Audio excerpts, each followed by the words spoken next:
કાકા પાછળના મેદાનની સભા હતી. અમે દરરોજ જુદી જુદી પ્રાર્થનાઓ ગવડાવતા હતા અને જુદા જુદી વાર્તાઓ કહેતા અને બાળ ગીતો પણ ગવડાવતા હતા. અમારી કામગીરી વિશે કોઈને કહેવું હોય તો કહો.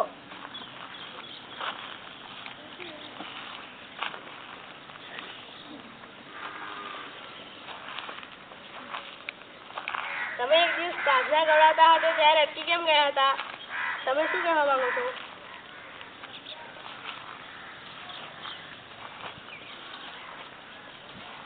તે માટે કે અમારા ગ્રુપમાં એવું હતું કે દરરોજ જુદા જુદા સભ્યો બોલાવે અને બધા શીખે તેવું હતું. તે માટે અટકી ગયા હતા. હવે કોઈને કંઈક કહેવું હોય તો કહો.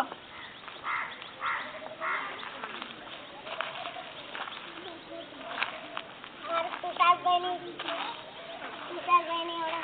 પ્રાર્થના તો ગમેલી.